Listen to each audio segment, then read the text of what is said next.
পৃথিবীর সেরা চাকরি হলো মসজিদের ইমাম।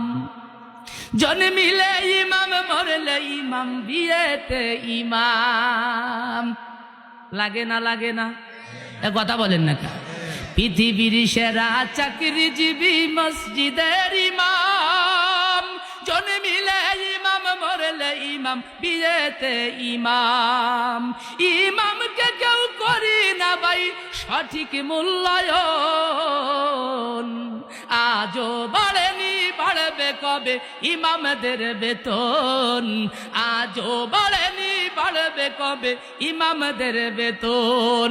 মার্বেল পাথরে উঠল গড়ে মসজিদের গড়ন। আজও বাড়েনি, বাড়বে কবে ইমামদের বেতন? কথা জোরে কর। তুমি চাকরি কিংবা ব্যবসা করো, লক্ষ টাকা কামাই, রাজার হালাতে জীবন কাটাও, সুখের সীমা নাই। তুমি যার পেছনে পড়ো নামাজ, তুমি যার পেছনে পড়ো নামাজ, চলে তার কেমন? আজও বাড়েনি, বাড়বে কবে ইমামদের বেতন?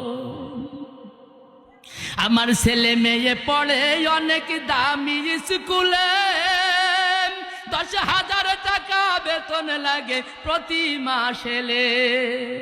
কথা কয় না? আমার ছেলে মেয়ে পড়ে অনেক দামি স্কুলে, 10,000 টাকা বেতন লাগে প্রতি মাসে। ইমামের কাছে পড়ে কোরআন, ইমামের কাছে পড়ে কোরআন, নাই তাহার বেতন। আজও বাড়েনি, বাড়বে কবে ইমামদের বেতন? আজও বাড়েনি, বাড়বে কবে ইমামদের বেতন? কথা জোরে কন ঠিক কিনা? 3,000 টাকা বেতন দিয়ে ব্যবসায় ঘরে হুজুর থাকলি থাও, না থাকলি না থাও। তোমার মতো হুজুরির কি দেশে অভাব আছে?